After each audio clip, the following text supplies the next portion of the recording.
Hi, welcome to the Triforce Podcast, where we talk about video games, we talk about movies, anime now, apparently. Yeah, we're fucking multimedia at this point. That alone is going to get us copyright. Watch the show. No. It's the Triforce.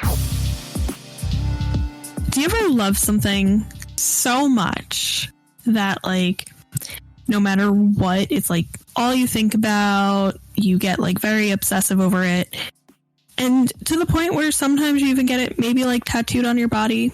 Allie, have you ever had one of those things in your life?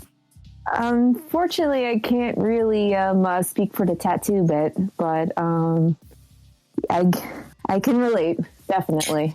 Okay, well, I have something that I'm in love with that I have tattooed on my body, and it would be the Komori bat from Kingdom Hearts Dream Drop Distance. That's right, it's another Kingdom Hearts episode. I lured you into a false sense of security. That's what I do.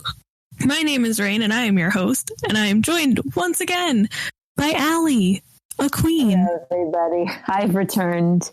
Yay! We are, oh boy. Are you ready for this, Rayne? Oh, I have been bouncing in my seat for hours because we're talking about my favorite game in the series tonight, and we're also talking about one of the other games, which is, so we're talking about Kingdom Hearts Dream Drop Distance, my favorite in the series, and we're going to talk about Fragmentary Passage, which came out in the 2.8 bundle. Because, you know, we couldn't jump right to 3. We just needed to go forward by, well, not go forward, but gotta leave that 0.2 decimal gap in between releases. Well, if Nomura didn't do it, who would, right? That's true. Should mention, too, that these two aren't the only things within the 2.8 collection. There's something else that we do plan on covering at a later date. But for now, we're going to focus on Dream Drop Distance and a Fragmentary Passage. Yes, that is correct, because these two games, I know we said it, I believe, in the last episode that we were starting to get into the real meat and potatoes of, like, the games, but these two games, especially in Dream Drop Distance, which I believe you'll agree with me on this, Allie, everything that you thought you knew going in kind of gets, like, flipped upside down. Yeah, it's like a case of, like, hey, remember all those things you learned in the past Kingdom Hearts games? Well, set that all aside for now. Here is some new real shit for you to comprehend. Yeah, like, it's one of those, it's very weird because when you look at, like, Dream Drop Distance, it looks very bright and colorful and very fun, and it's probably one of the more serious games because it's really leading right into what's going to happen in 3. It's like the foundation for what's to come within the rest of the Dark Seeker saga, and really helps pave the way into Kingdom Hearts 3. Yes, and I've already said it, and Allie, you know this. I am so excited for this. You are really excited to talk about this. There's definitely a lot to cover, but we're gonna have a really fun time doing it.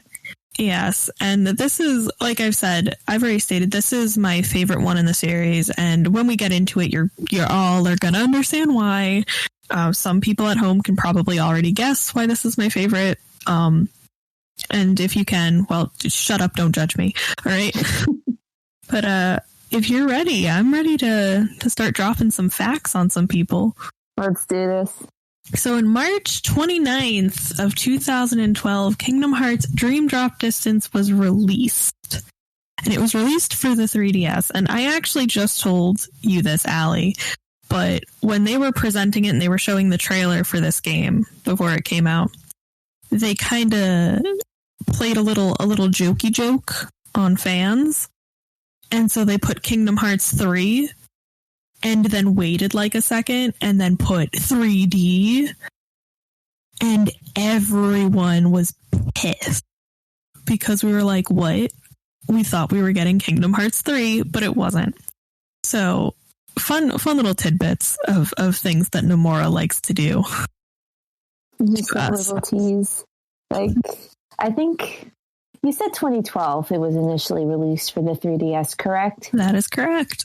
So that's like 6-7 years in between KH2 and 3D. Yep.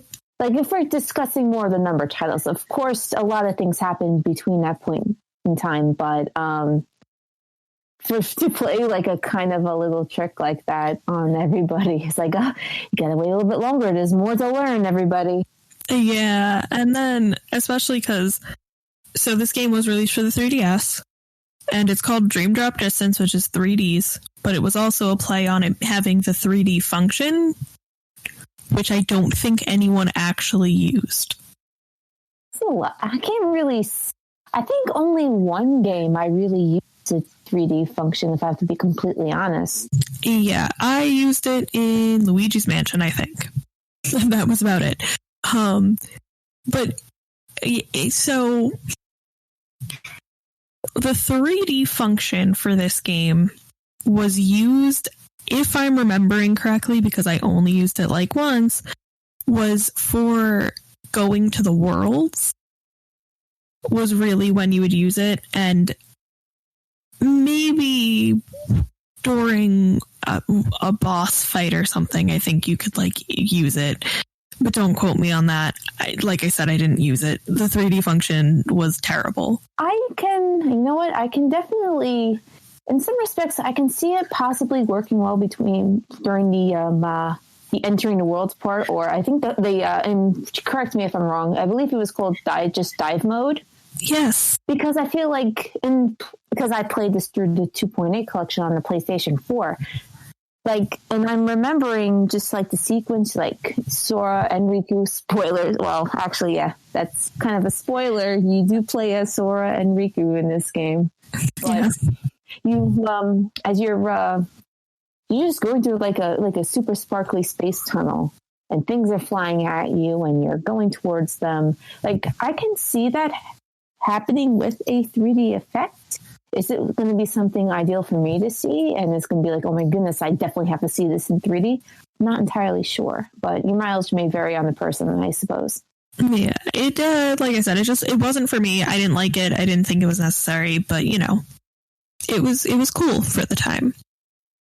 But this game takes place after the events of Kingdom Hearts 2. We had discussed in the previous episode that Sora kind of gets a letter at the end from King Mickey himself. And I just imagine being on this like 2-year journey and then finally getting home to receive a letter to be like, hey, funny story. You got more shit to do. It's like, it's kind of... I would lose my shit, Allie. I don't know about you. I mean, look, it's, you only have they don't really say how much time has passed ever since the trio got back to the islands, but compared to like the crazy year and a half that they went through, it is still a very small amount of time to be able to kind of savor their reunion and the normal life back on Destiny Islands. Yeah, only to be dragged into another journey by King Mickey. Yeah, exactly. So we also, in the last episode, discussed something which is called the Mark of Mastery exam, which is what this game is about. In this game, our boys, Sora and Rikku, have to take the Mark of Mastery exam, but instead of being given by, Master Ericus, who is no longer, it's given by Master Yensid, and it's a very different exam. It's like the polar, like, I've discussed this with you too. I've showed you a very fitting image of the scenario. I don't think we mentioned this in the last episode, but Yensid is actually a retired Keyblade master and thus has the authority to be giving these boys the Mark of Mastery exam. But it's definitely so much more complicated compared to just beating up orbs of light. Yeah, I mean, their exam makes Aqua and Terra and Ventis looks like a fucking cakewalk. Yeah. Like the added darkness. Yeah, even with the added darkness, what Sora and Rikku go through in this game is a lot.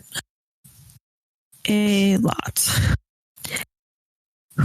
So our game starts out with our two boys on Destiny Island.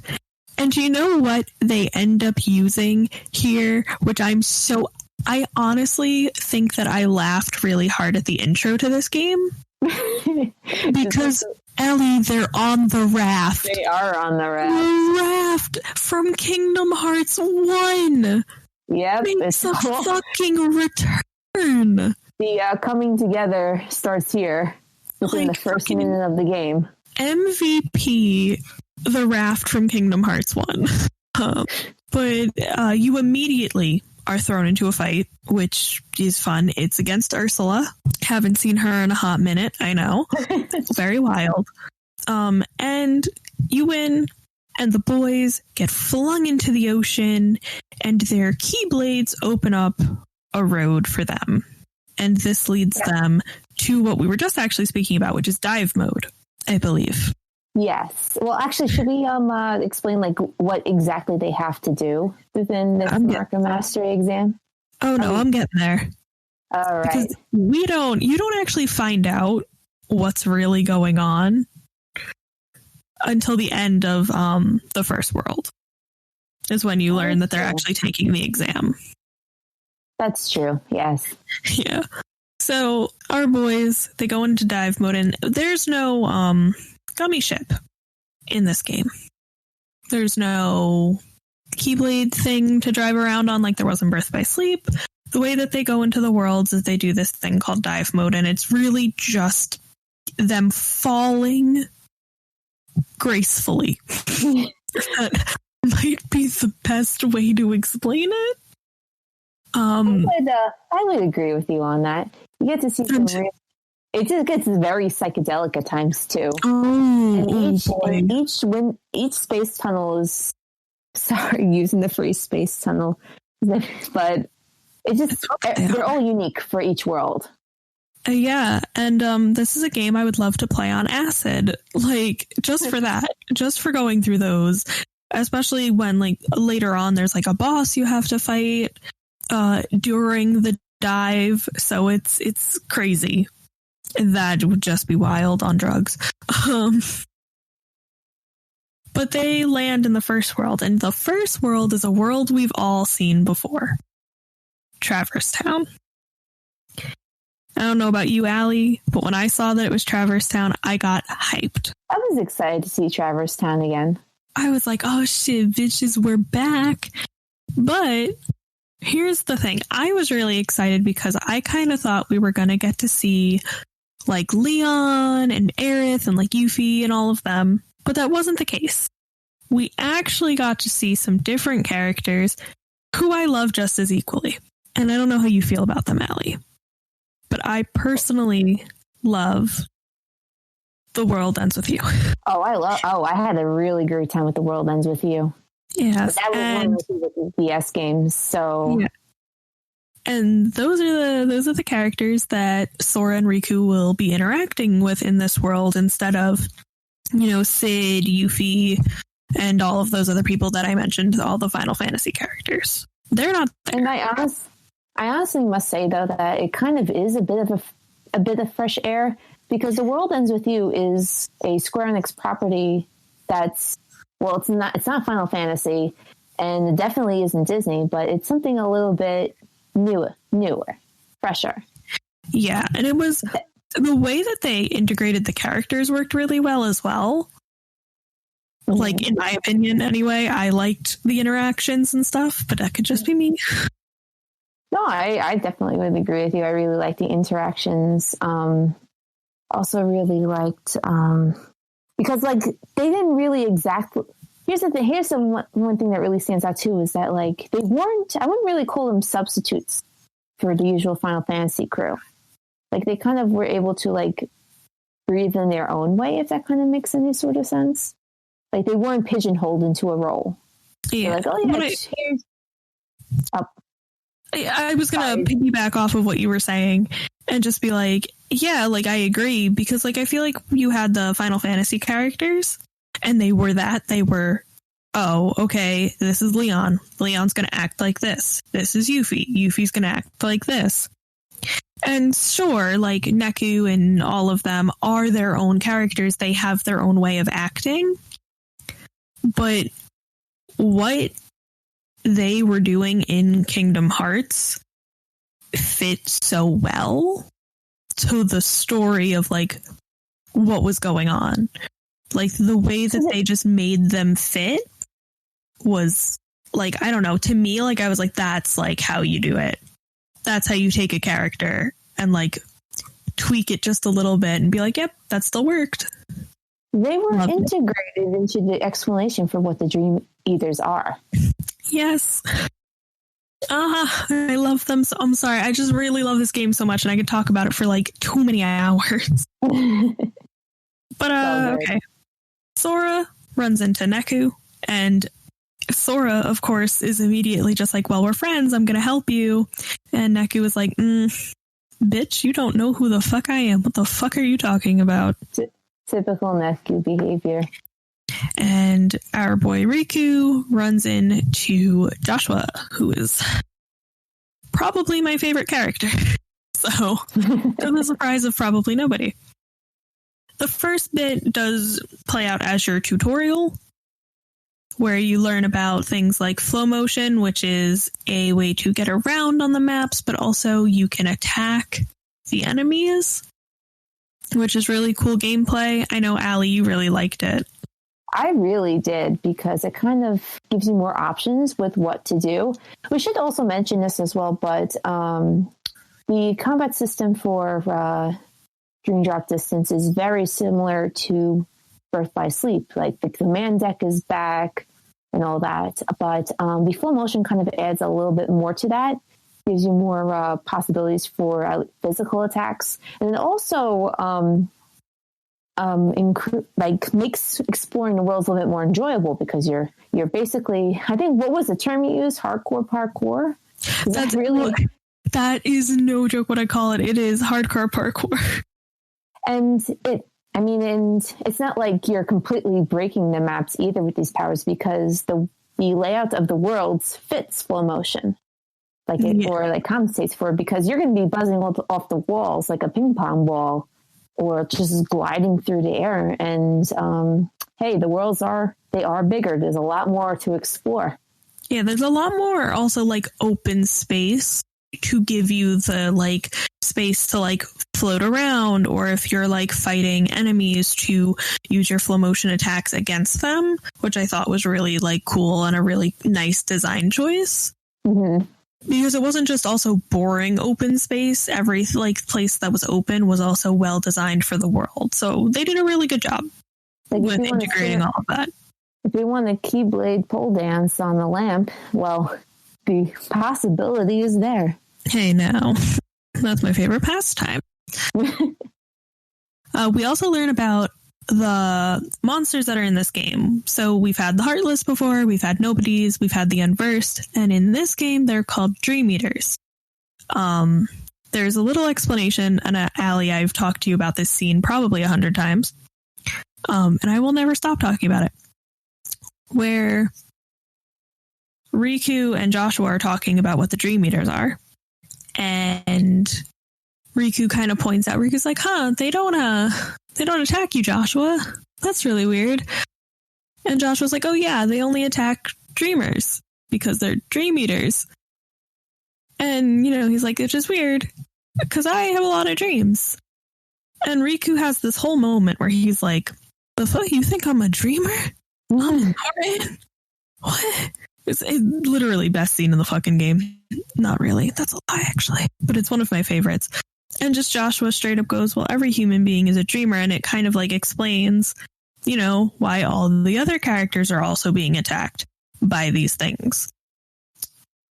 But the Dream Eaters, there's something a little different about the Dream Eaters to like the Heartless and the Unversed and the Nobodies. And that's that you can actually go and create your own Dream Eater, and they count as your partners for this game. Yeah, there's the they're kind of split into two groups of Dream Eaters. There are the Nightmares, which play as your enemies, and then the Spirits, which basically they become your power, so to speak. You can train them, you can play with them. Each dream spirit not only looks different aesthetically, but also carries its own powers. There's things from like flowers to cat dogs to giant Tyrannosaurus Rexes. And they all have something called like was it the ability board? And that thing. The more that you like have them as your partner and partner with them, you can do like combined moves.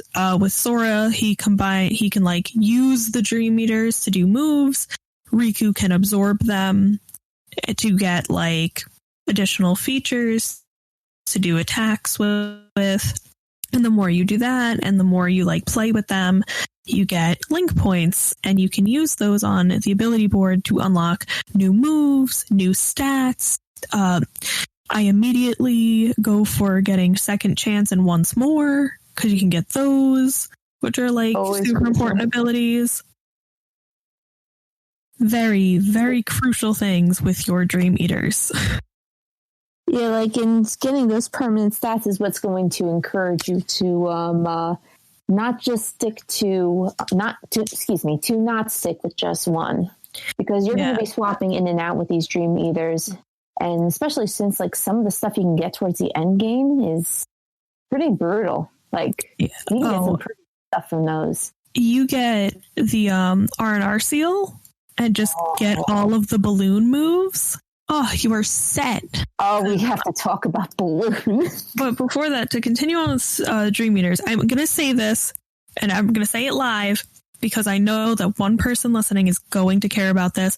Colton, you are editing this.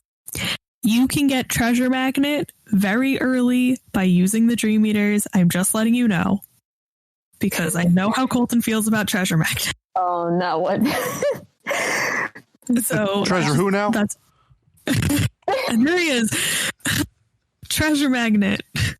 Oh, I don't want to talk about it. You can get it early. And that's all I had to say. War stories trudging back up into the brinks of his memory. Oh my god. I'm assuming. Oh yeah. That was a whole story. But anyway. Yeah. So like I was saying, with you, Allie, you can get moves.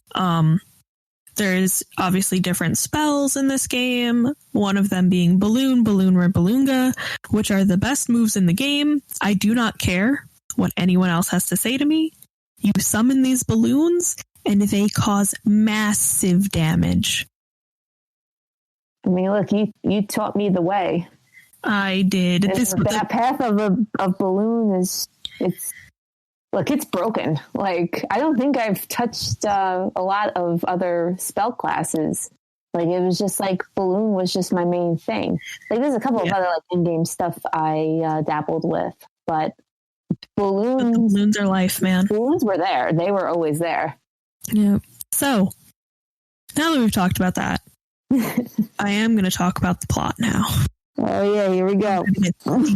So the two continue through Traverse Town, and when they beat the boss, they kind of have this.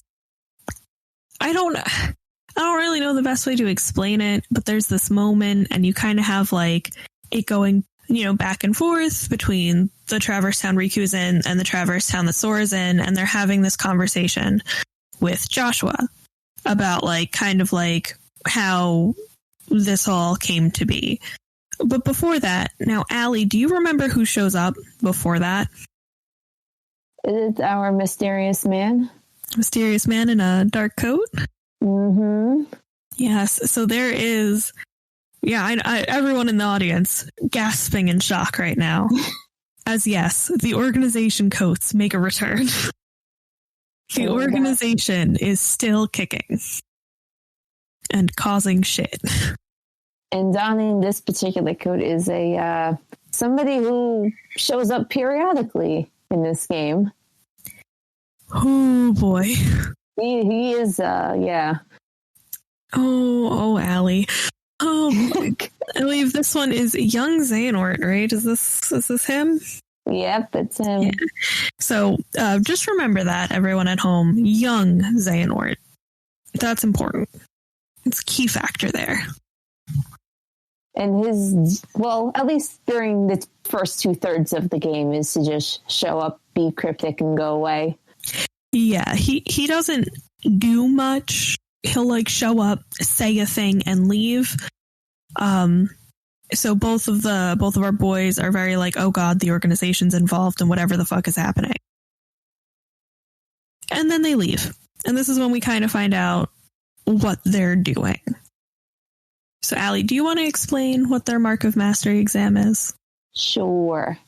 So, as opposed to beating up orbs of light or whatever was going on when Ericus was giving the Mark of Mastery exam, Yensid decides that he's going to make things a little bit more complicated for Sora and Rikku.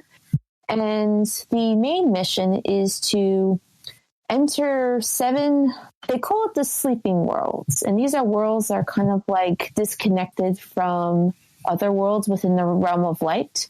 But these are also worlds that are like trapped basically they're trapped in a deep sleep, and there are nightmares invading these worlds trying to get to their keyholes. So Sora and Rikku have to basically drop down into these sleeping worlds, unlock the keyholes, and hopefully through this trial, they obtain what they call the power of waking.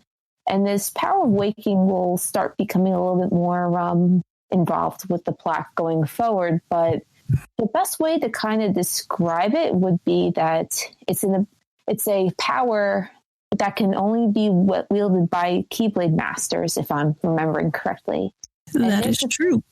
And it gives its wielder the power to wake a heart from sleep, which is going to be something very crucial to saving the individuals that the crew needs to help out, Exactly. as established within the past games.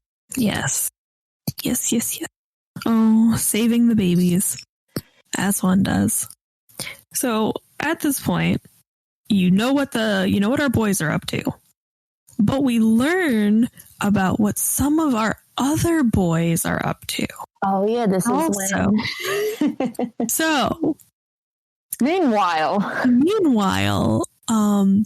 in a beautiful place that we'll call Radiant Garden, because that is the place in which it is, our boys who used to be part of the organization, so Zexion, Alexeus, Vexen, they wake up, and Zalden is also there, and they are their somebodies again.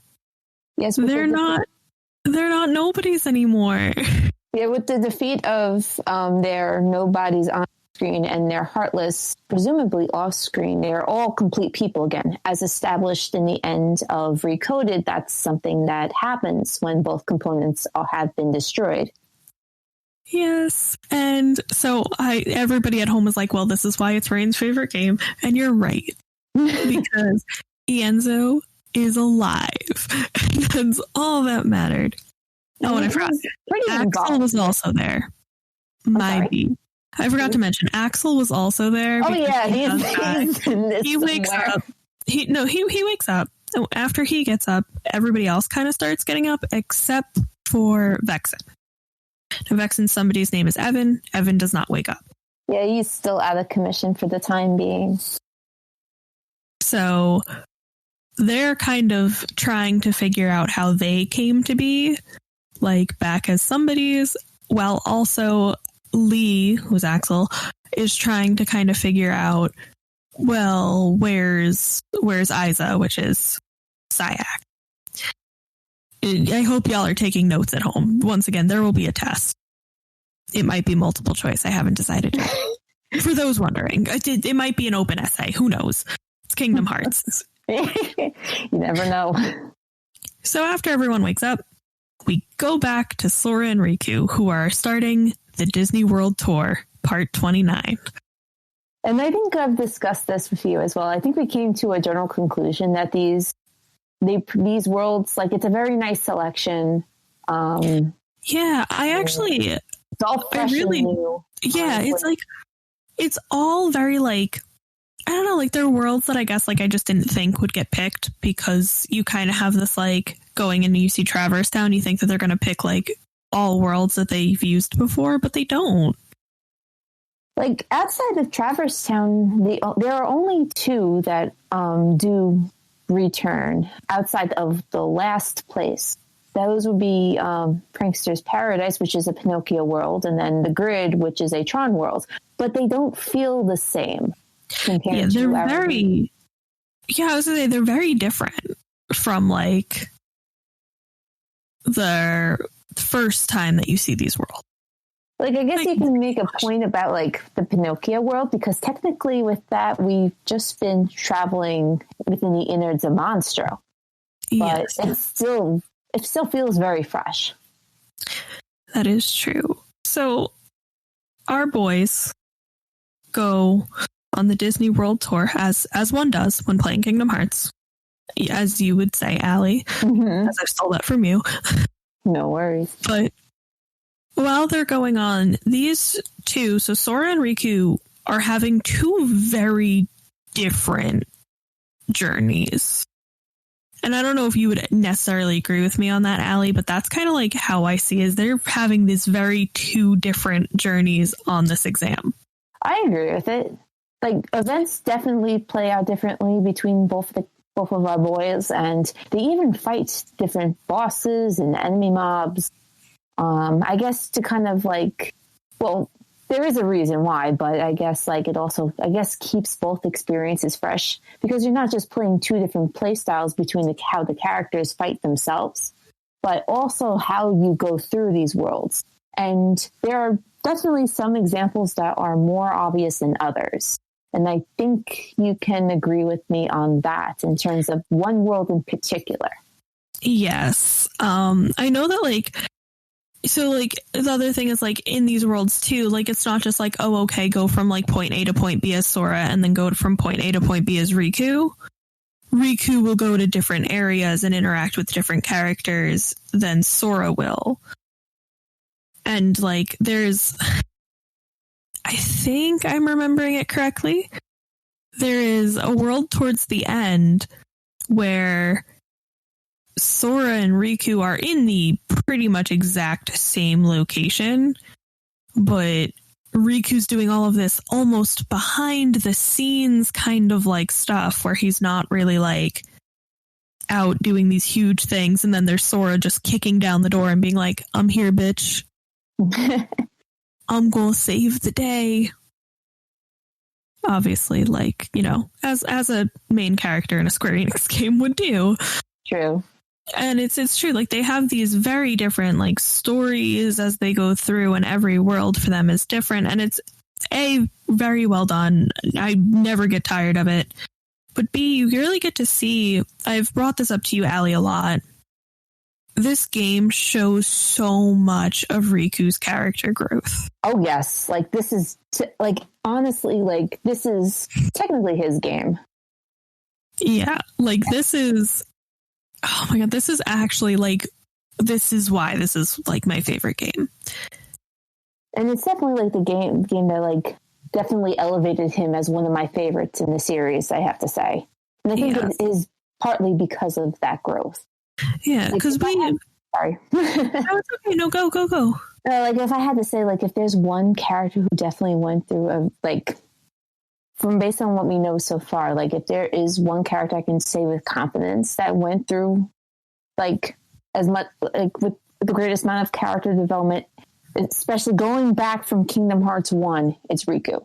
Like you when you look at Kingdom Hearts 1 Rikku and you look at Dream Drop Distance Rikku and you're like, they the same boys? Yeah, those are, it's really one of those things that you look at and you go, these are two different people. Like, it's wild because they are, what's the best way to like even describe this? You don't get to see Riku's journey, you know, like you kind of only get to see like bits and pieces. I see it's like more like a like and I don't want to call it like a background information either, because you do see, like, while you don't play through it, you do see, like, you're correct, you do see those bits and pieces through cinematic cutscenes and whatnot. Yeah, because like in Days, you kind of like, so you get it a lot in like Chain of Memories because you got to play as Rikku. And then when you go to Days, you're kind of getting it in like little spurts of just like, oh yeah, like Riku's here and Riku's kind of doing this thing, but you don't really get to see how he's like changed. But then you get to 3D and it's amazing watching Rikku go into the Mark of Mastery exam and where he ends up at the end of this game. That is very true. Like, even that, it's like looking at two different people. Mm-hmm. His growth and the things like he, in the second world you go to, which is a Hunchback of Notre Dame world, by the way. Wild. Loved that. I love that one too. Rikku has a whole conversation with Quasimodo where he's like, you can't like stay in the church. You need to go out there and you need to follow your heart and you need to like do what you want to do and like live and like follow like, you know, your emotions and your heart and like do things. And then Riku's like, wow, I wish I could like fucking take my own advice. And I'm like, bruh, you didn't have to get so deep from the start. But it's true. Rikku doesn't follow his heart. He's just kind of like, oh, these are the things that I have to do. And you watch him kind of be like, oh, wait, no, I should be doing things like this and like growing while you're playing it. I love him so much. I will cry now. Oh my God, what a good boy. You know, like seeing that, like, I know I'm sounding like a broken record here, but like, it really was. We'll cover more aspects of that later on, but they definitely help at least bring about the fruition of his growth. So yes, exactly.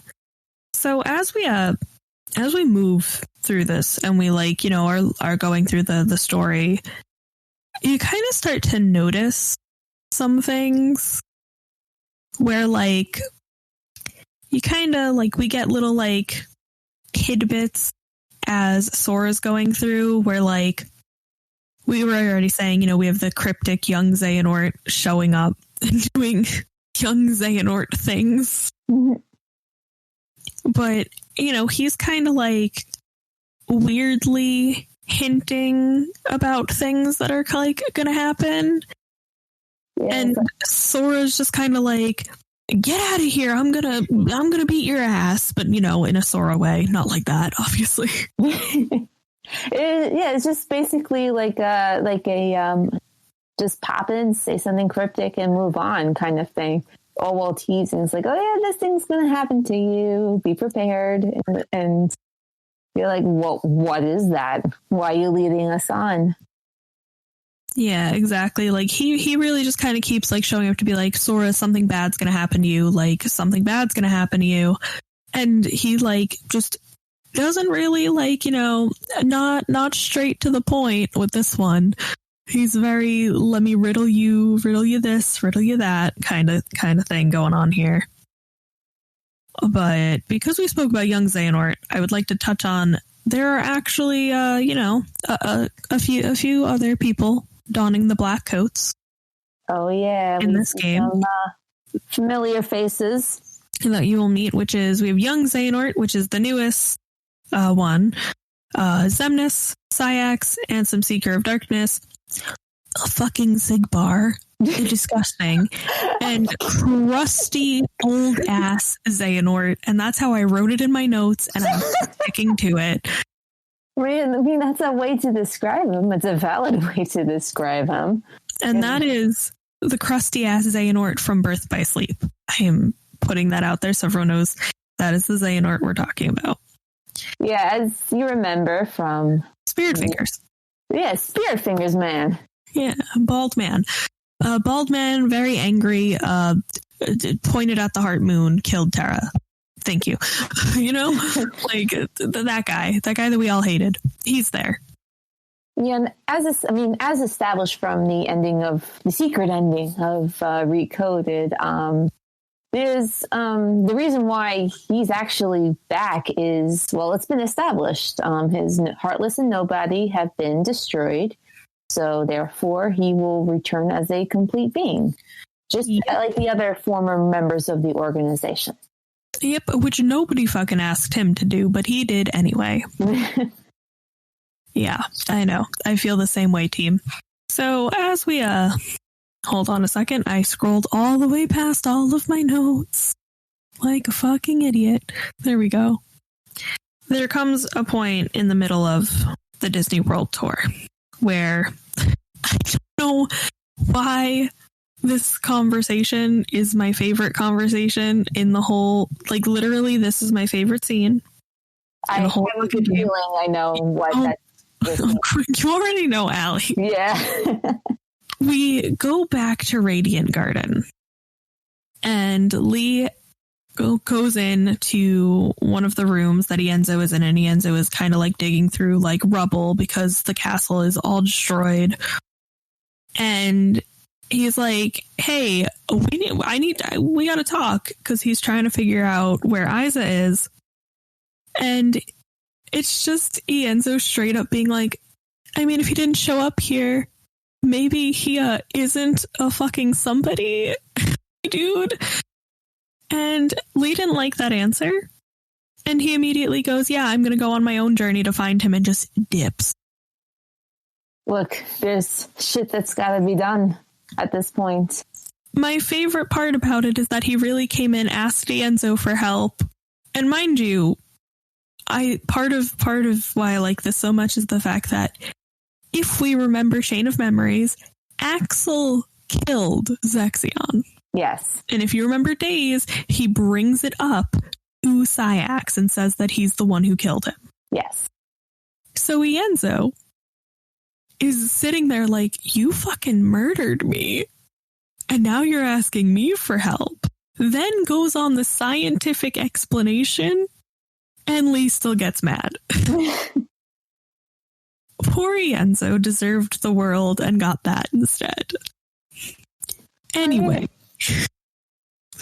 No, he really tries his best, you know? Well, on the bright side, we'll save it for later, but he still's got more to do. Oh boy, does he. Ooh, so Lee leaves Radiant Garden to go find Isa. This is important for something that will happen later in the game that we're going to talk about. We're getting there. We're getting towards the end.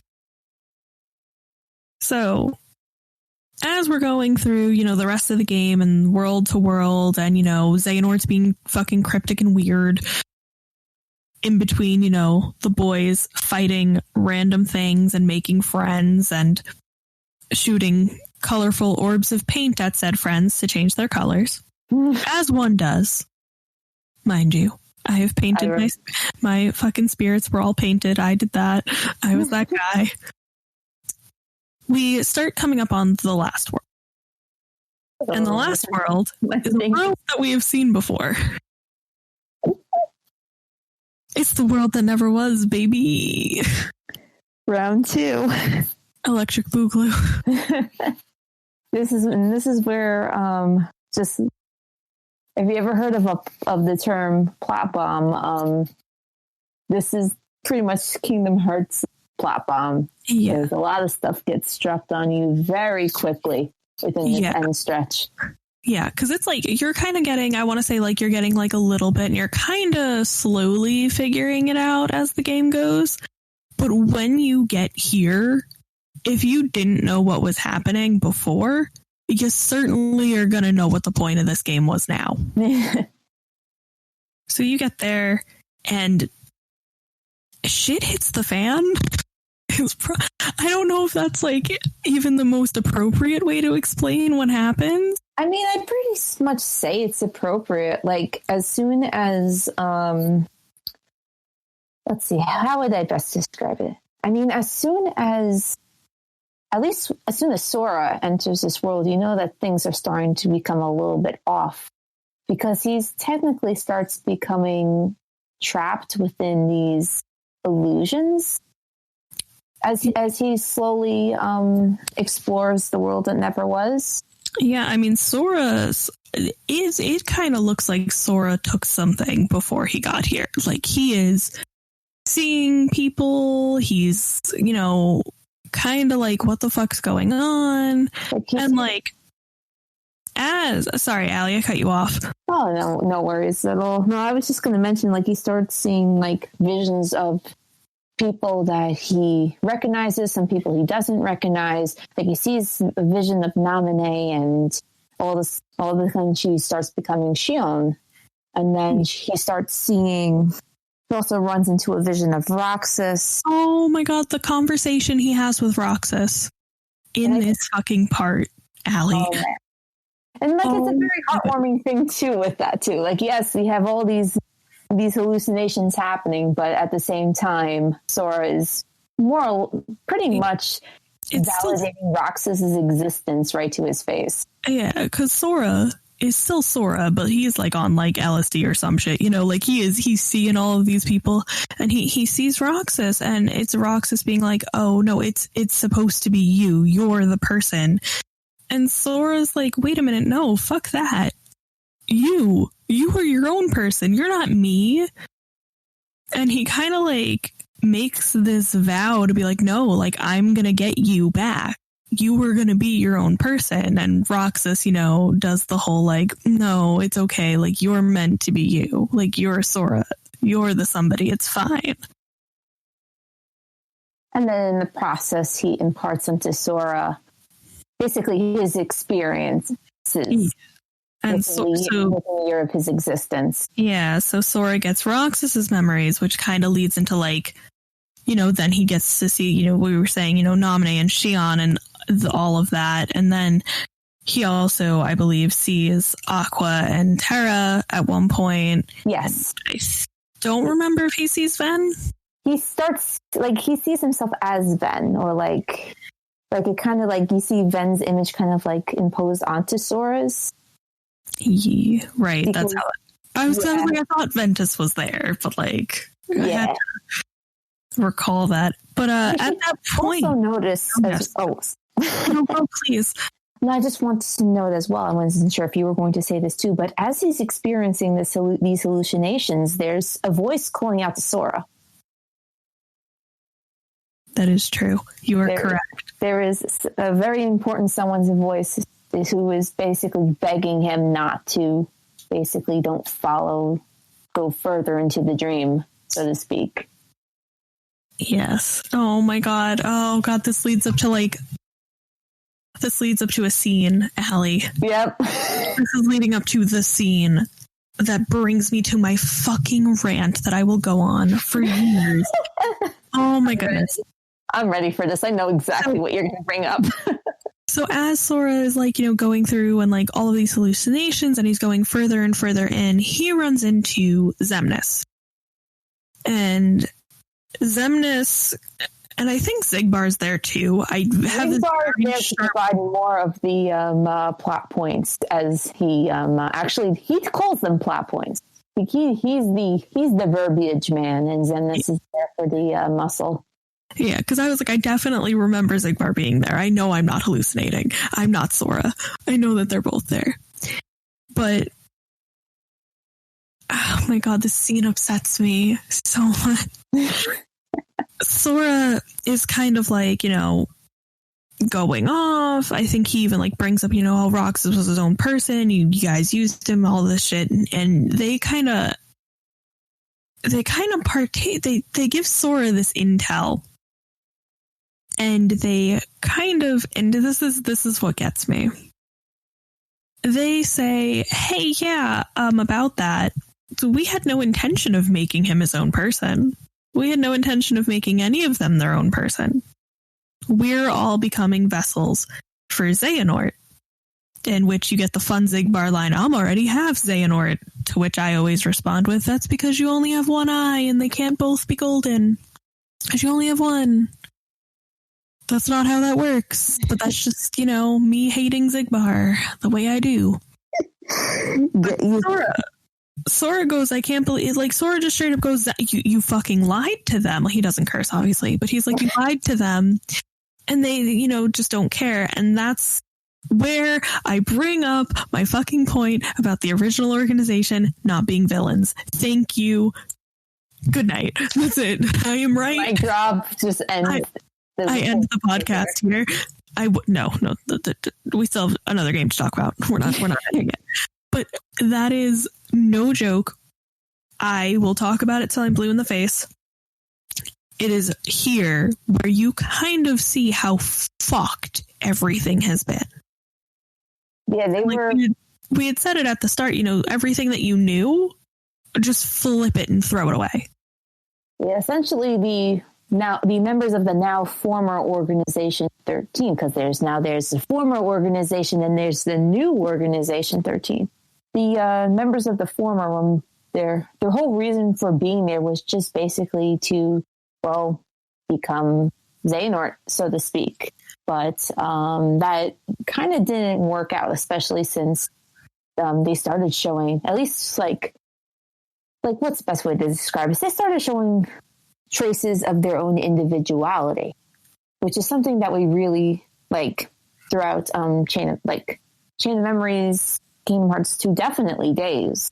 And that kind of puts a little bit of a wrench in the whole Nort plan. So, another thing. I mean, a family could be Xehanort and his 13 vessels, but that's not exactly what they wanted. No, look, everybody had to be Xehanort. You're Xehanort. You're Xehanort. You're Xehanort. I'm Xehanort. Are there any more Xehanorts I should know about? Yeah. Young Xehanort stepping out the portal. Oh yeah, I mean, actually, isn't this where it's 100% confirmed that young Xehanort actually is the young Xehanort? Yeah. What ends up happening, if I'm recalling correctly, Sora gets knocked out. Right? You remember this? I remember this.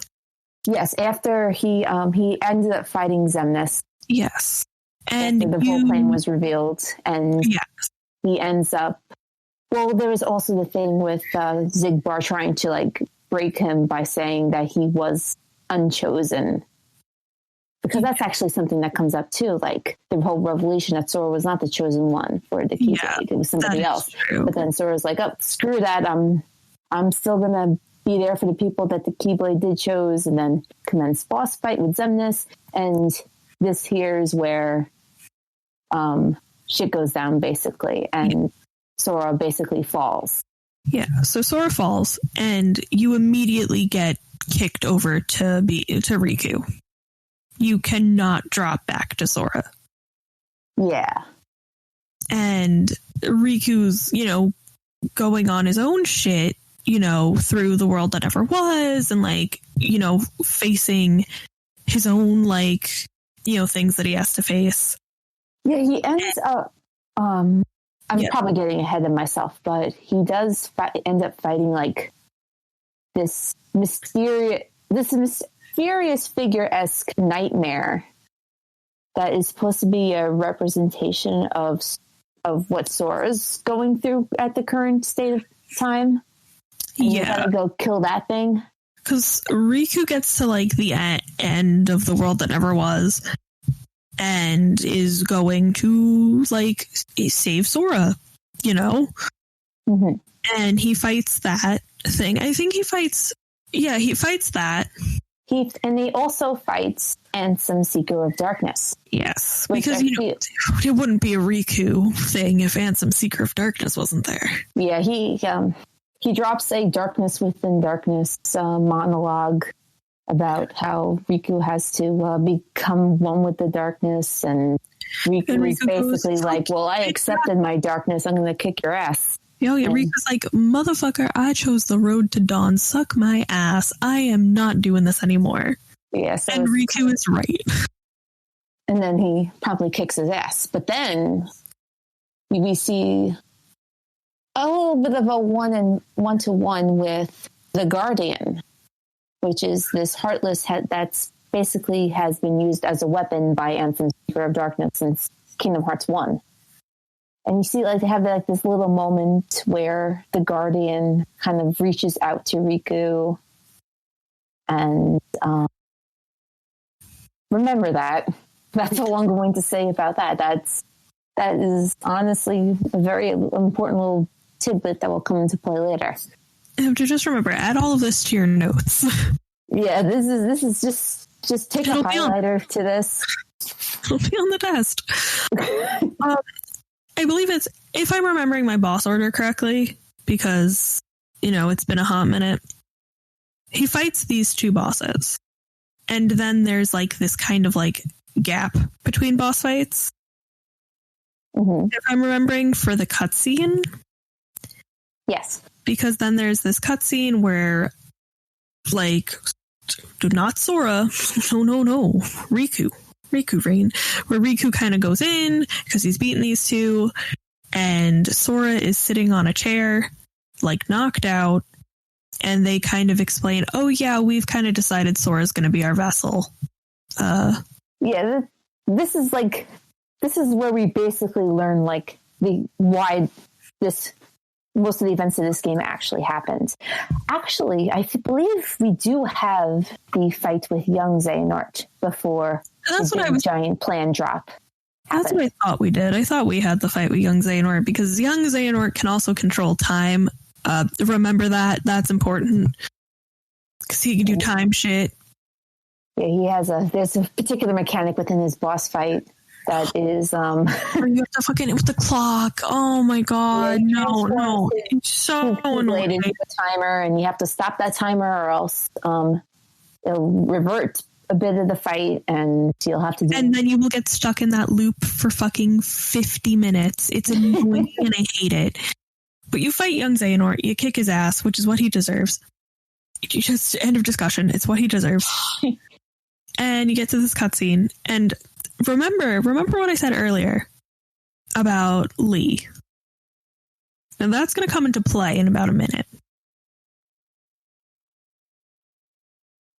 I don't think we ever described like the actual plan that this new organization had for Sora. Oh, no, we did not. You were correct. Because the only thing I mentioned so far was that he was going to be a vessel. That's all I kind of really said. Yes. And this is actually something that I believe they covered before Sora is he's basically consumed by the darkness at this point. The hallucinations were too much for him in the world that never was, but that was all part of the plan of the new organization anyway. One thing I don't think we mentioned, though, was that Sora and Rikku got some new wardrobes for this adventure. Yep. Yeah. Mm-hmm. My goodness. Yeah, they did. And there's one particular aspect. I'll cover Sora's for now, but you recall a little X on his shirt? Yes. It wasn't there to look cool. There's actually a plot point behind that X being on his outfit. And that's because that X is actually the recusant circle. Not the circle, the symbol. It's like a big, if it's a circle, but the recusant symbol is basically supposed to signify someone who is, and correct me if I'm wrong, it's supposed to essentially mark somebody who is going to become a vessel for Xehanort.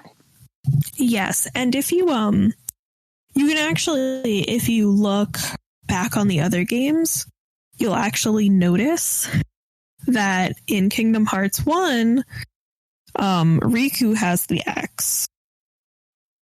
But then his next outfit doesn't incorporate it anymore, but then Sora has a bunch of X's on his Kingdom Hearts 2 outfit.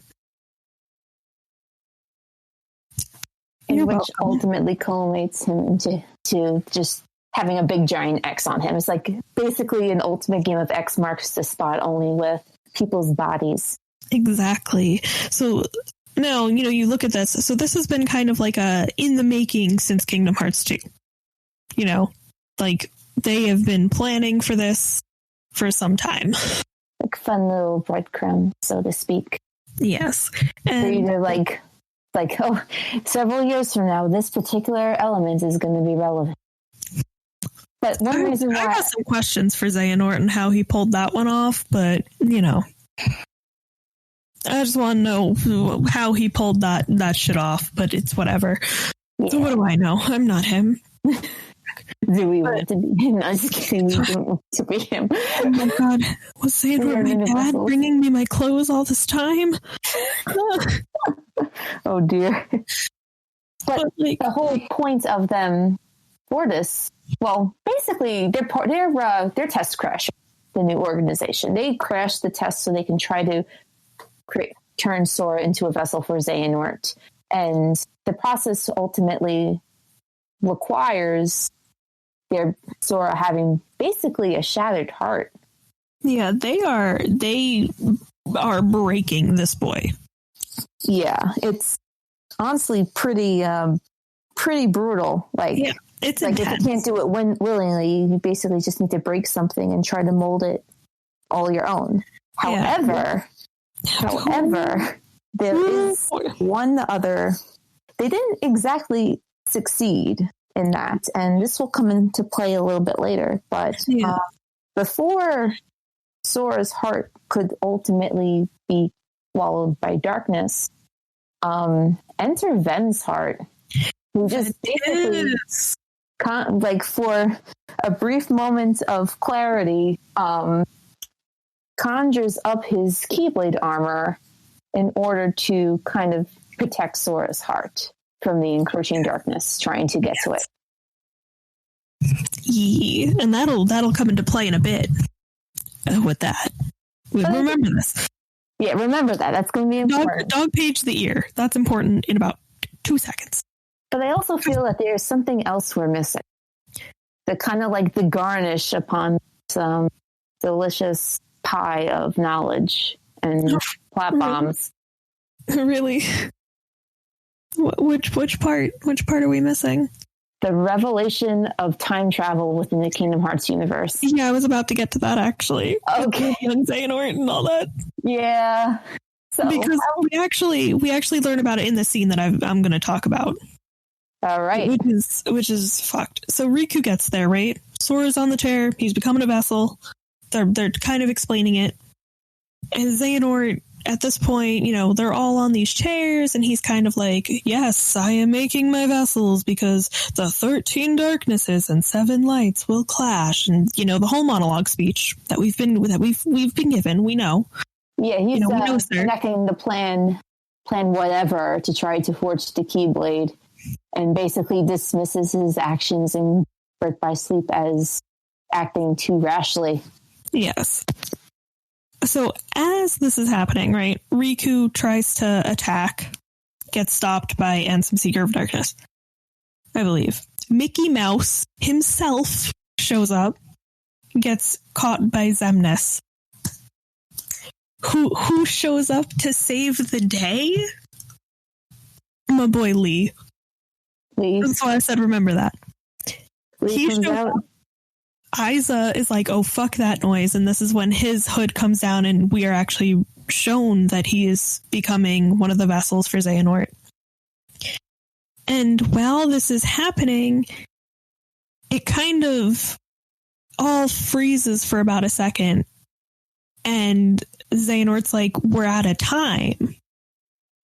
They didn't complete turning Sora into a vessel. And this is when he kind of explains, all of them that are me are going to return to their own timelines. Because, of course, Kingdom Hearts was already fucking convoluted. We added time travel. Yeah.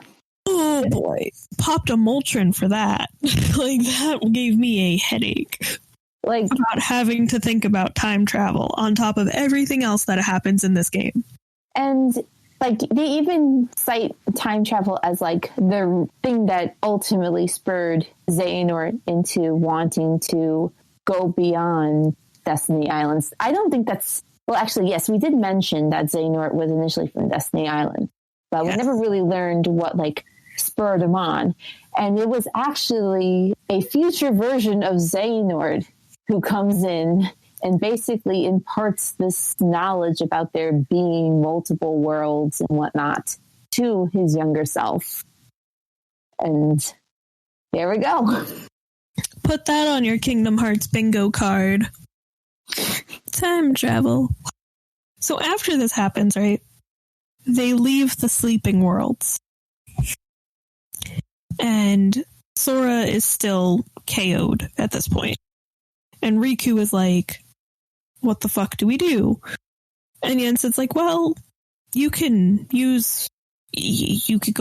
go in. His heart's sleeping. You could go in. So Rikku does, because it's Rikku and he's gay. And remember when I told you to dog page the ear? Well, unflip it. We're talking about it. Armor Ventis is there to protect Sora's heart while he is snoozing away. Look to, like, with the darkness, it basically becomes a nightmare of its own. And Riku's gotta, like... Well, actually, no. First, he has to collect all the falling Soras. And then he's gotta go beat up the armor. That is true. And then he does. He beats up the armor. The armor, I believe it cracks. Mm-hmm. And Sora's heart, kind of opens up. It becomes his heart again. And Rikku ends up on a version of Destiny Islands that resides in Sora's heart. I really like this part of the game.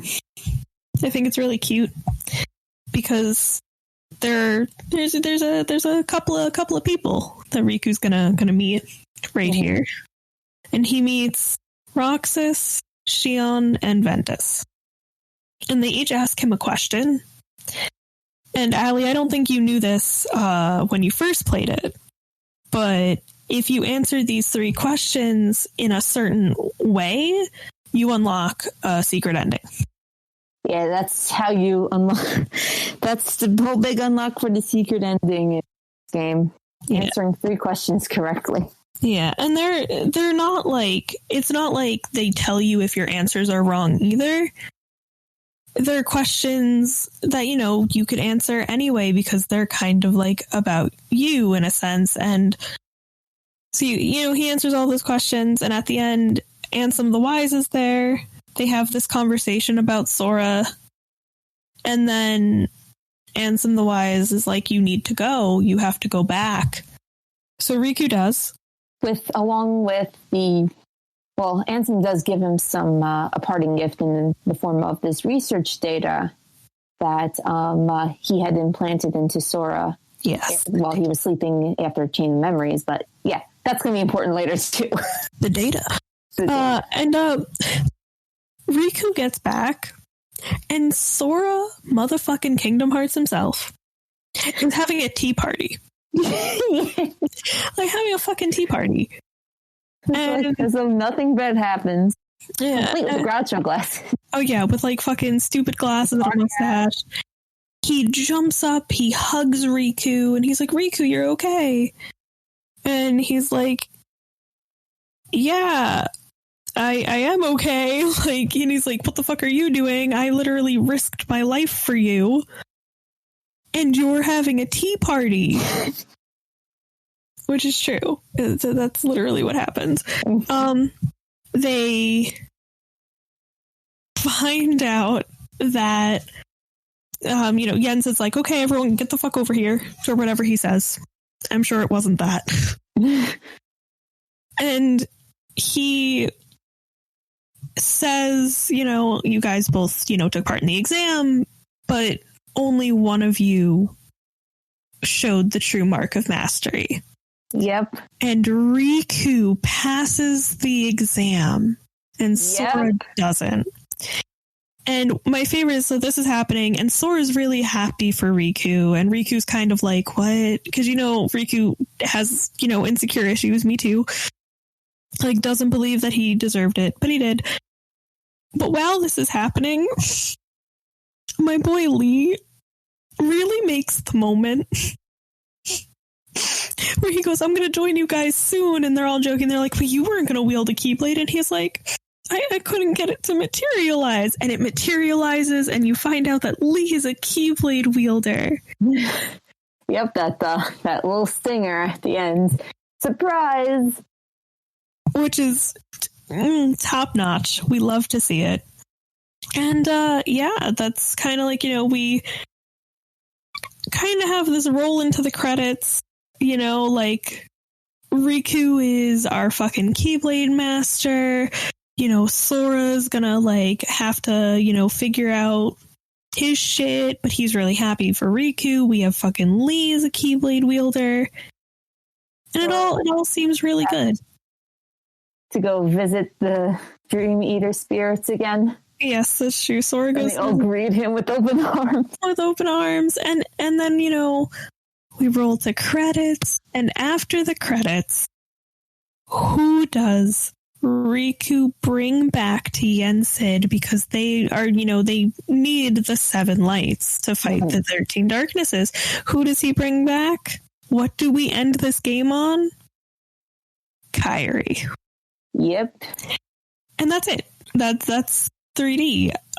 There is one thing I'm going to touch on with it before we can move on to talking about the actual 2.8 Fragmentary Passage, which is, we had mentioned the new clothes, right, Allie?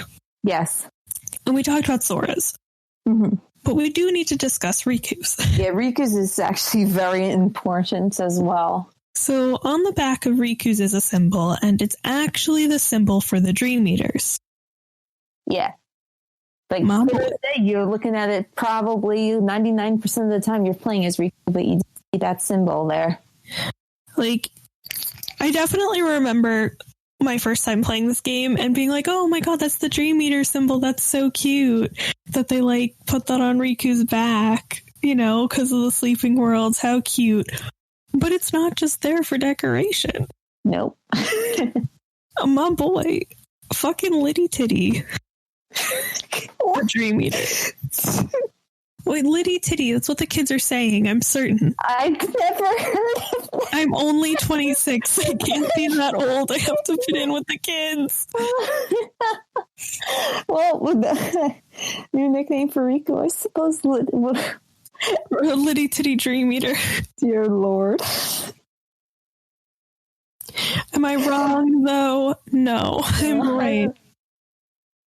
Technically, it's like Dreamception now. Like Sora's in the dream, Riku's in the dream within the dream. Yeah. So it's the way it is when Rikku is destroying the nightmares inside the world, and inside Sora's dream, he was acting as a Dream Eater to protect Sora because that's what the spirits do. And I thought that was really cool and really important. Thank you.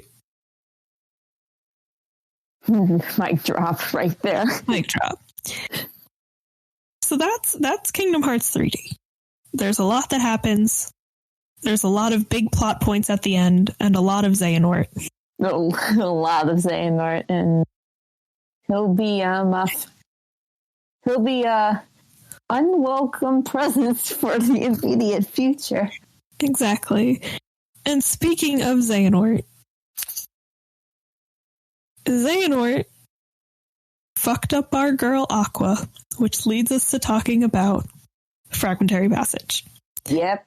Now this game's fairly short, so we're not going to touch too much on it because I beat this game in 2 hours. It's very quick to get through. There is a good chunk of plot to get through, but it's very simple. Well, simple for Kingdom Hearts, quote unquote. Mm-hmm. Fragmentary Passage is Aqua's story for what happened after Birth by Sleep. So in Birth by Sleep, in that episode, we did purposely skip over Aqua's extra story to talk about it here. Allie, if you remember that. Yeah, because it kind of, the way that they present blank points. Well, the extra episode and blank points for Aqua kind of like intertwines with the events of a Fragmentary Passage. And I feel like explaining it in more chronological order could be a little bit more beneficial for actually going through Aqua's experience in the Realm of Darkness. Yes. So at the end of Birth by Sleep, after you beat all of the routes, you can continue to play as Aqua. And I believe I talked about it briefly, but Aqua has this interaction with Nort. And they fight. And at the end of the fight,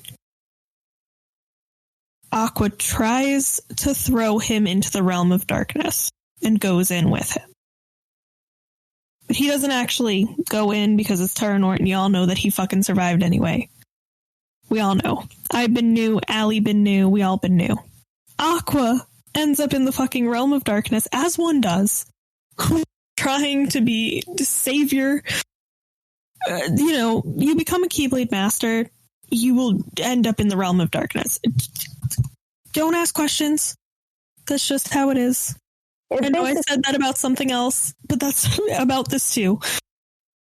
Basically, she was left with no other options once the two of them were starting to get dragged into the Realm of Darkness.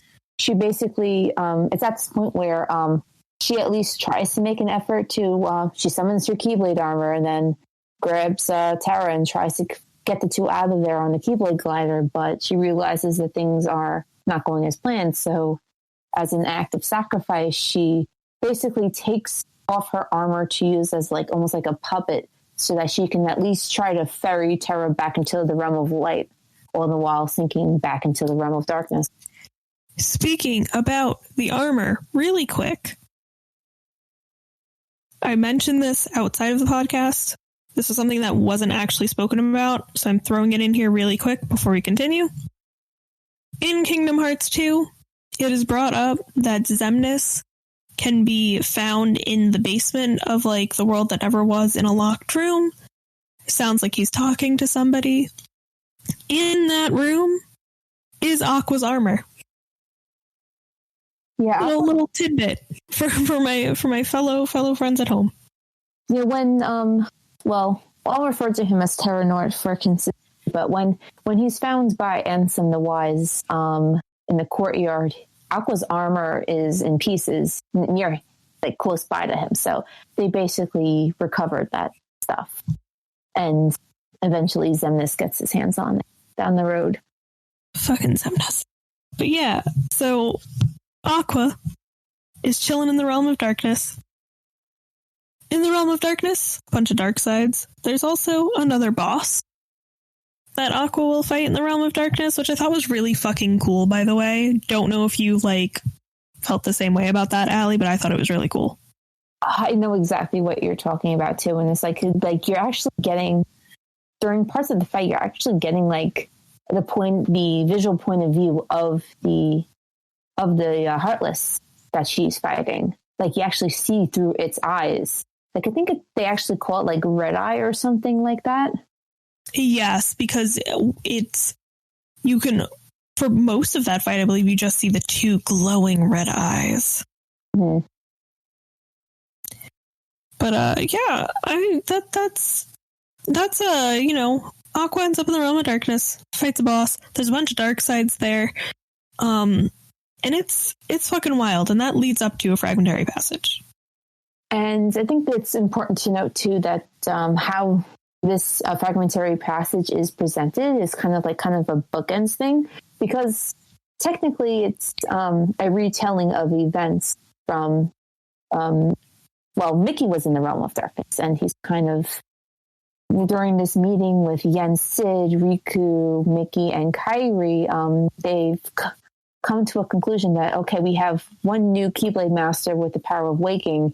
It's time to finally save Vera. There's the ship. Oh, dear. And it's sailed. Terra, Ventis, and Aqua. It's time to save them. And the first step of doing that, since they're unsure of the current whereabouts of, they don't know where Terra is. They know that they kind of have a grasp on Ben's situation, but they can't really do too much about that until they get Aqua back. So, and Mickey knows exactly where Aqua is, so Aqua's the first on the list to try to save. Which I also think is valid because she's also a Keyblade master, so she could be very helpful here. Definitely makes sense. The game, it starts out and it's Aqua walking through the realm of darkness, and it's 10 years after Birth by Sleep. Yeah, it's a really long stretch of time to pass, at least in the perception of the realm of light. Like, they never really established how time passes within the realm of darkness. So it actually pretty much lines up with the realm of light, I believe. In a sense, quote unquote, because the events of this game line up directly to Kingdom Hearts 1. So that is true. Yeah. So like the hour inside, day outside scenario. Yes, I'm not sure. They don't really talk about that actually. So I don't know. Huh. Either way, it's still 10 years in between Birth by Sleep and Kingdom Hearts 1, so... Book my trip to the realm of darkness. Anyway. So it's Aqua is kind of talking about what it's like being in the realm of darkness as she's walking through. How, it's been 10 years. She's kind of starting to get these little cracks in her heart. She's not like super hopeful as she was of getting out of there. And as she's going, she stumbles across the first world that she goes to in Birth by Sleep, which is the Cinderella world. And she's like, oh, if this has been brought to the realm of darkness, then, like, I've failed. Like, she didn't save everyone like she thought she had saved, Mm-hmm. And, you go through, you fight the Heartless, you do what you do. I should also mention at this point, too, that this is when we're first in the new engine for the Kingdom Hearts going forward, and kind of gives us a taste for what to kind of expect from Kingdom Hearts 3. Oh, the battle system was so fucking smooth. Oh, it was so smooth. Like, new graphics, new, like, a very, like, new battle system. Well, not entirely new battle system. But everything was just so flowy. It was fluid. It was so good. Like, fucking amazing. If you have not played it, stunning. You get to experiment with a lot of the magic as well. Aqua has the God tier for fire, for fire, thunder, and blizzard. So you get to play around with those and how they affect the environment. Level 50, right? If I remember correctly, Aqua's level 50. When you start this game. So it's not like she had her powers removed from her during her adventure here. Like, for the past 10 years, she has been wandering around and fighting Heartless. Yeah. So I think this is also Aqua, just kind of like what Sora was just going through that we were talking about with 3D. Aqua's kind of having her own version of that, where she's seeing these little, like, figures of Ventis and Terra. Yeah, she's seeing illusions of the two of them as she traverses through the worlds, and she quickly realizes that, yes, these are illusions, but she's just so desperate to see them again that she starts saying, like, oh, I don't care that they're illusions, I want to see them. Yeah, and I think there's a point where she at one point is like, oh, if I'm seeing them here, maybe it's not that they're illusions, like, but maybe something is wrong. Yeah, like, and she's kind of like convincing herself, like, no, okay, wait, if they're here, there's something wrong. Yes.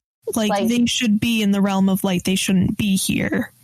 Yeah, she has that realization when she runs into the Terra illusion, like, right away, like, and she starts panicking that she thinks that she's ultimately failed to save him. Yeah. So it's like, oh, this game hurts. Game hurts. Yeah. For the 2 hours that it is, it fucking hurts. Yeah, I was telling you that I had prepared a nice glass of rose wine when I was playing through this the first time. It did not. I needed this drink. I got this once GameStop opened, and I had work like 3 hours after that. So I beat this in 2 hours and then had to go to work crying. Like, bad time. Because it's really, like, emotional. Because you have, like, the first world, I won't say is, like, super, like, emotional, but it's, like, you kind of get to the second world. The boss of that second world is Aqua. So it's Aqua fighting herself. And it's having herself that whole time saying all these negative, like, things about her. And like, oh, it's your fault. It's, you know, you're down here for a reason. You're never going to escape. And it's all the while that this is happening, it's another hit, another crack in like Aqua's armor of like trying to protect herself from being like taken over. Yeah, you like she hears all this going around with her as she's traversing through the dwarven woodland, and then ultimately fighting this illusion of hers. That's just basically like this. They call her the Phantom Aqua. It's basically a mirror, almost like a mirror match against her. So it's essentially in a way she's fighting herself and like her darkness. Yeah, and that fight was really annoying, by the way. Just throwing that out there. That was a really annoying fight. I have to agree. It was agreed with that. Not good. And then so after Aqua has this whole like fight with herself, and she kind of like after that is like, no, I'm good. I'm gonna, you know, she's kind of a little bit like, all right, no, that's the darkness playing tricks on me. I have to stay strong. And then she gets these very, very, very bright illusions of Ventis and Terra. Yeah, in the next world, which is the Sleeping Beauty world, also taken over by darkness. I think it's the Enchanted Forest. Yeah, it's basically like the illusions of Terra and Ven pop up as she's progressing through the area. But as she gets close, they disappear and reappear into another, like further in. Yeah, like they're further down, and she keeps going and going and going, because at this point she's like, no, now they're both here. What's going on? Why am I seeing them? You know, I need to see them. I need to get up to them. I need to figure it out. Mm-hmm. And when she does, ooh, did that hurt you as much as it hurt me? Oh yeah, I know exactly what you. Like, she gets to them at some point, right? She catches up to them, and she's like she's like calling out to them. And oof. Do you know who shows up, Allie? Yeah. No, who fucking shows up? To kind of set up the scenario, it's here that like the Terra that she's been chasing actually starts speaking to her. Yeah. And basically it calls up, like culminates into him saying like, oh yeah, I think he says directly like that his heart was lost in shadow or something like that, and not to worry about them. And then ultimately tells her like, hey, Xehanort's trying to look for Ventis, which once he says that, and once Aqua like tells him like, oh yeah, he's never gonna find him, Xehanort starts taking over Terra again, and then becomes Terra Nort. Yeah, because they have this whole conversation where he's like asking her, he's like, wait, can you actually hear me? Can you actually see me? Can you like, it's me, like trying to convince her almost that it's actually him that she's talking to. Pretty much. I mean, well, it's like, how do I best describe? I mean, he's not kidding. Like, he is kind of trapped, like in his situation. Like, he is in darkness whilst a crusty old man has taken over his body and has been. Yeah, he like his explanation of it was actually really well done, I thought, because he goes, "You're calling me Terra. That means that you see me the way you remember me, but your heart's painting the picture that it wants to see. I'm not actually here."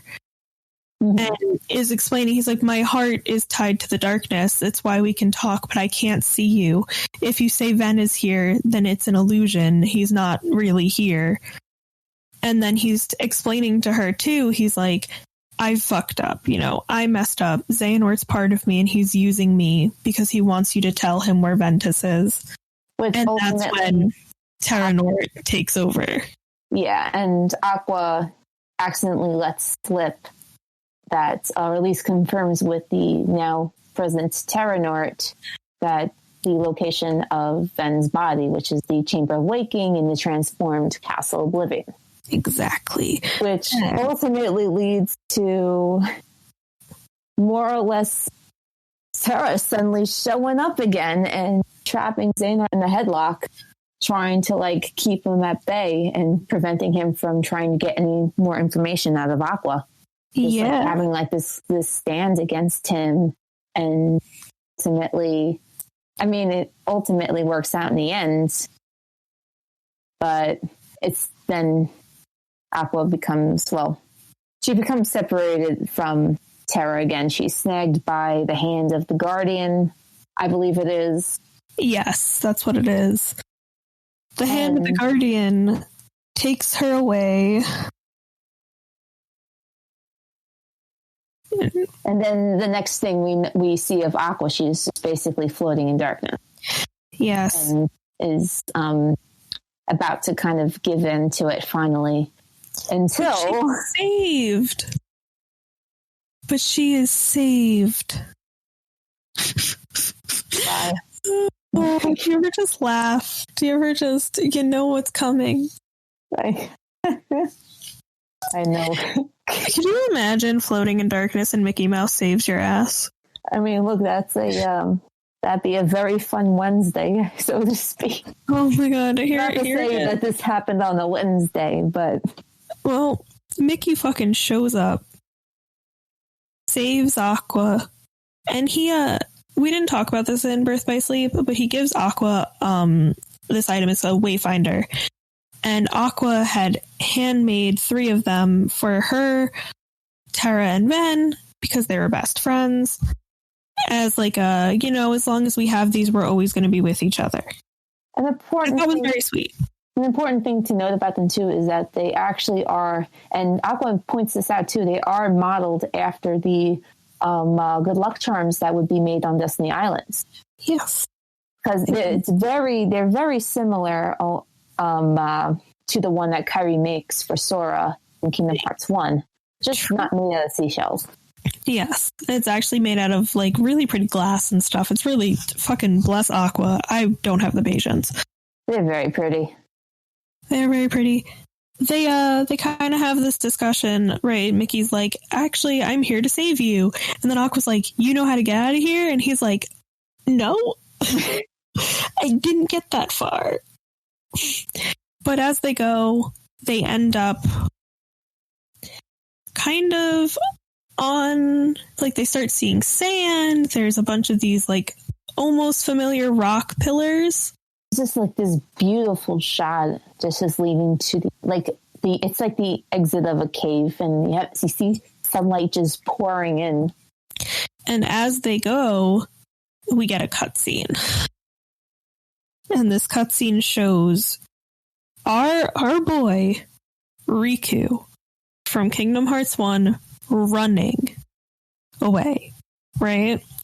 This is... Oh, wait, I'm so sorry. I forgot to mention something. I was just about to say... Oh, my goodness. How could I forget the most important thing that happened in this game, Allie?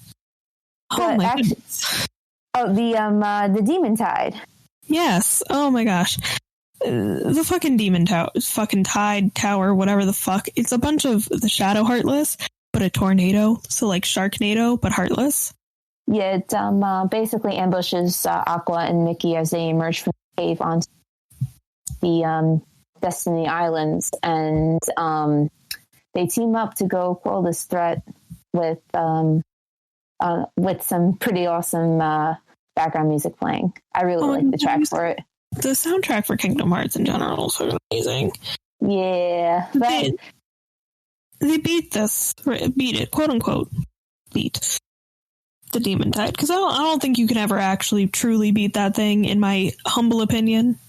It always comes back. It is millions of heartless. Yeah. So, nah. Allie, do you remember the end of Kingdom Hearts 1? I do remember the end. You remember how Mickey Mouse shows up at the end of Kingdom Hearts 1? Yep. For those wondering, Mickey Mouse shows up shirtless at the end of Kingdom Hearts 1, but in this game, he is wearing clothes. Yeah, they basically just like, I guess they didn't really design an outfit. Basically wearing his standard gear. You know, yeah. Just like he just is there with like the pants, the Keyblade, and shirt. Wait, no shirt. Yeah, no shirt, pants, shoes. I almost said shoes, but wait a second. No shirt, no shoes, no service. Well, but this like whole thing explains why he was shirtless. Yep. Because that's when he gets hit and his shirt gets taken off. Yeah, the demon type returns after they punch it down and just basically grazes Mickey. And his shirt, it's not that it's just that it shreds, it disintegrates. Like into sparkly dust. It fucking literally took his fucking shirt. So this happens, right? And then, he's going to they're going to close the door, as one does. And this is where the scene, right? Mm-hmm. Aqua is getting ready to be able to leave the fucking realm of darkness. Like, she's like, oh shit, I can leave. Sees that Rikku is being chased and decides, no, I'm gonna stay here. And not in a like, oh, I'm gonna stay here, I'm so depressed, Like, she just goes, I'm gonna save this kid, and then saves him. And ends up being stuck in the realm of darkness while the other two can escape. Yeah. And, as you said earlier, this is Mickey retelling this story. And Rikku at the end of this gets pissed. And I don't blame him. Well, technically, Mickey has kept this a secret from them for a while now because this is something that happened. It's like a year and a half at this point. Yeah. And, King Mickey tries to justify his secret keeping by saying that, Aqua... Like he wanted to, basically, it was mostly just to protect them because, Aqua,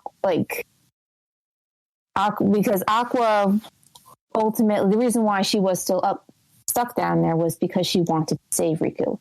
And I guess, the whole rationale about it was that, if Mickey had told them underprepared at any other time, they would have tried to get there, and then they would have been stuck in the realm of darkness as well. Better to be kind of prepared than be stuck. But luckily, in this moment of time, Rikku is a Keyblade master now, and has enough experience within this year and a half to be able to start going down there and get a rescue mission going. Yep, and that's kind of like where that leaves off. They're like, no, but we're going to go save her now. We're going to do it now because now we can, yep. And it just kind of, leads into, also into Kingdom Hearts 3. Yeah. Rikku and Mickey get, these briefcases that contain their new outfits. Kairi and Lee are the whole plan with them is to have them train with, Merlin so that they can become better Keyblade wielders. Sora shows up at the last second while everybody else is gone. Yeah, everyone else is fucking leaving, and Sora's like, the fuck? But he too has his own mission assigned to him by Yen Sid, because this is still something that happens at the beginning of every Kingdom Hearts game. It's called reverting to level 1. And I really... I weirdly like the exclamation for... Sora being reverted back to level 1, so to speak. Hey, your heart was shattered in the last game. You lost your powers. You have to regain them again. So that basically now sets him up to go back to exploring the world with Sora, Donald, and Goofy. And then Kingdom Hearts 2.9 happens. Which we're going to talk about later, at a later date, and not today. Because there actually is one other thing, too, to mention. that we didn't cover for Aqua's story? I don't know if you're about to bring up the point that I was about to bring up. The Dark Margin? Oh, no. Yeah, you definitely were not bringing up what I was about to bring up. Oh. Please, go. I was about to bring up something really stupid. No worries. Well, this is something that's kind of like caught in like the stinger of a fragmentary passage, but we see it explored a lot more during blank points. But Aqua, after her rescue of Rikku and her falling back into the realm of darkness, she comes across the Dark Margin, which is basically like this. We've seen it several times before.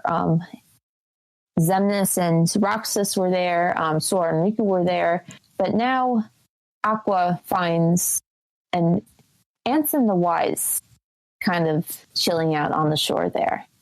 And at this point, I believe he had lost his memories after just basically being blown.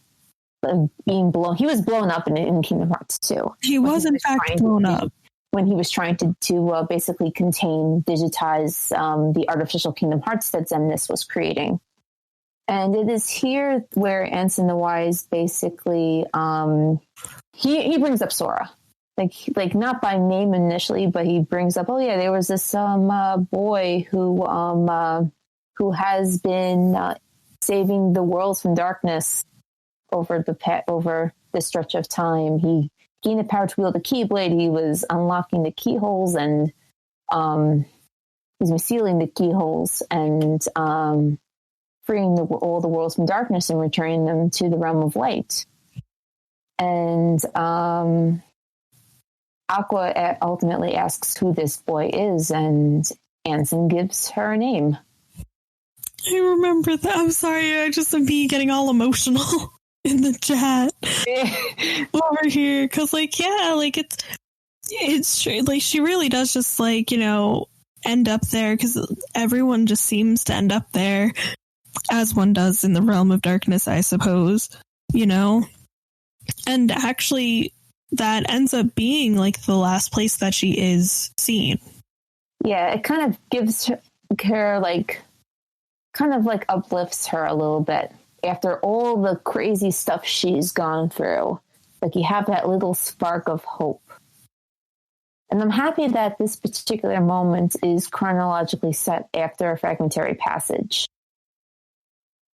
Because especially with her chasing the illusions of her friends and having to deal with her own inner self, just basically just hurling insults and toxicity back at her. And yeah, it's just, I feel like it's kind of like the break she needed. I think that every single one of these characters deserves a nice chance to just sit on that beach and listen to those waves. I mean, it is a pretty beach. Exactly. That's all I'm saying. That we never really mentioned is actually how grotesquely beautiful the Realm of Darkness is. Oh my gosh. Yeah, okay. The Realm of Darkness is fucking stunning, and I don't think it's fair. Because it's supposed to be. But I think it's also, it speaks for itself in the sense where darkness can be so beautiful, and so the things that it's taken, are also still so beautiful. So I really liked that it wasn't just dark and scary. It was, it is darkness, but there's beauty in it, and there is still an aesthetic and everything. I just thought it was so well done. And it brings up a point that Mickey makes in Kingdom Hearts 2 about how darkness isn't really bad. It's just the people that use it. They're the ones who are kind of giving it a bad name, so to speak. Exactly. I want to touch on my really stupid thing that I wanted to say. Sure. You could dress Aqua up, and she can have kitty ears. Oh, right. Yeah, we never mentioned that. Because we can, Yeah, there are little missions, and when you complete them, you get little dress-up things. So, it's really fun. I dressed up Aqua a lot. She had a lot of really cool add-on things that didn't really do anything except change her aesthetic, which thanks, Realm of Darkness. I was just about to say, hey, screw a nice little break from beating up Heartless. Dress up time. Get some mini ears, get some pretty butterfly patterns, get those weird techno wing things. Oh yeah, there's wings, there's armbands. It's really cute. I thought like a little like add-on. I thought it was really cute that they added that to give you like something else besides just this main plot, to give you like all of these little missions to do. A nice little break from the meat and potatoes. Exactly. So that was 2.8 mostly.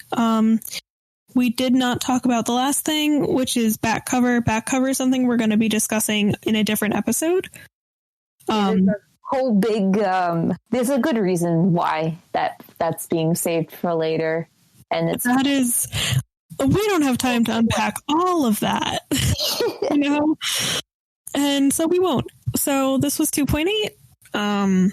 Very, very plot heavy stuff. And it leads up into talking about Kingdom Hearts 3, which I'm sure everybody is shocked. It happened. We got it, and we're going to talk about it, and it's going to be great. Strap it.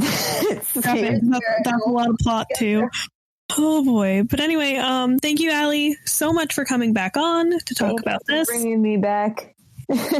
Anytime. Thank you to everyone who listened. I know this is a really long episode, but there was a lot to cover. Well, you clicked on the Kingdom Hearts episodes. I don't know what to tell you. Tune in next week where we talk about something else. Have a good night. Take care.